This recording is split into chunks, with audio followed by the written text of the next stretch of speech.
കൊടകര ഇഷാര ഗോൾഡിൽ അക്ഷയ തൃതീയ ആഘോഷം തുടങ്ങി. അക്ഷയ തൃതീയ പ്രമാണിച്ച് കൊടകര, തൃപ്രയാർ, ഇഷാര ഗോൾഡ് ഷോറൂമുകളിൽ വിപുലമായ ആഘോഷങ്ങളും ഓഫറുകളുമാണ് ഒരുക്കിയിരിക്കുന്നത്.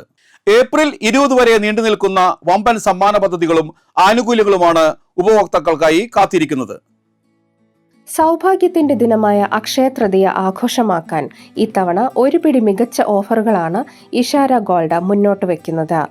കഴിഞ്ഞ ദിവസങ്ങളിൽ 1000 രൂപ നൽകി സ്വർണം മുൻകൂട്ടി ബുക്ക് ചെയ്തവർക്ക് ഏപ്രിൽ 19, 20 തീയതികളിൽ സ്വർണ്ണാഭരണങ്ങൾ സ്വന്തമാക്കാം.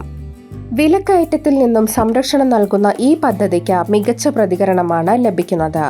പുതിയതായി സ്വർണ്ണക്കുറിയിൽ ചേരാൻ ആഗ്രഹിക്കുന്നവർക്കും ഈ അക്ഷയ തൃതീയ ദിനങ്ങൾ സുവർണാവസരമാണ്. ഏപ്രിൽ 19, 20 തീയതികളിൽ കുറിയിൽ ചേരുന്നവർക്ക് ആദ്യ ഗഡുവിൽ 25% ഡിസ്കൗണ്ട് ലഭിക്കും. അടുത്ത അക്ഷയ തൃതീയ ദിനത്തിൽ കേരള, ബോംബെ, ബംഗാളി മോഡൽ ആഭരണങ്ങൾ പണിക്കൂലി ഇല്ലാതെ സ്വന്തമാക്കാനുള്ള അവസരവും ഇതിലൂടെ ലഭിക്കുന്നു.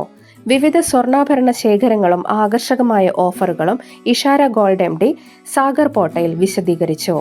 ഉപഭോക്താക്കൾക്ക് ഏറ്റവും ലാഭകരമായ രീതിയിലാണ് ഇത്തവണത്തെ അക്ഷയ തൃതീയ ക്രമീകരിച്ചിരിക്കുന്നതെന്ന് അദ്ദേഹം പറഞ്ഞു. എല്ലാവർക്കും നമസ്കാരം. 2026 അക്ഷയ തൃതീയയോടനുബന്ധിച്ച് ഇഷാര ഗോൾഡ് ഡയമണ്ട്സ് കസ്റ്റമേഴ്സിനായി പ്രത്യേക ആനുകൂല്യം നൽകിയിരിക്കുന്നു.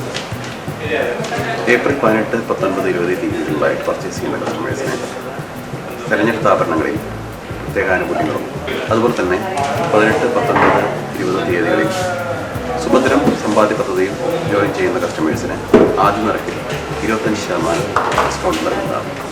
എല്ലാവർക്കും എൻ്റെയും ഇഷാര ഗോൾഡൻ ഡയമണ്ട്സ് മാനേജ്മെൻറ്റ് സ്റ്റാഫിൻ്റെയും ഹൃദയം നിറഞ്ഞ അക്ഷയ തൃതീയ എല്ലാ കസ്റ്റമേഴ്സിനും അക്ഷയ തൃതീയയുടെ ആശംസകൾ നേരുന്നു. എല്ലാവർക്കും അക്ഷയ തൃതീയയുടെ അനുഗ്രഹം ഉണ്ടാവട്ടെ. എല്ലാ കസ്റ്റമേഴ്സിനെയും ഇഷാര ഗോൾഡിലേക്ക് ഹാർദമായി സ്വാഗതം ചെയ്യുന്നു. PRO ഉബൈദോ, ഷോപ്പ് മാനേജർ ജിൻസൺ മംഗലം എന്നിവരുടെ നേതൃത്വത്തിലാണ് ആഘോഷ പരിപാടികൾ ഏകോപിപ്പിക്കുന്നത്. ട്രെൻഡി ഡിസൈനുകളും പരമ്പരാഗത ആഭരണങ്ങളും ഒരേപോലെ ലഭ്യമായ ഇഷാരയിൽ വൻ ജനത്തിരക്കാണ് അനുഭവപ്പെടുന്നത്. നിക്ഷേപമായും അലങ്കാരമായും സ്വർണം വാങ്ങാൻ ആഗ്രഹിക്കുന്നവർക്ക് അക്ഷയ തൃതീയ ദിനം മികച്ച അവസരമാണ് നൽകുന്നത്.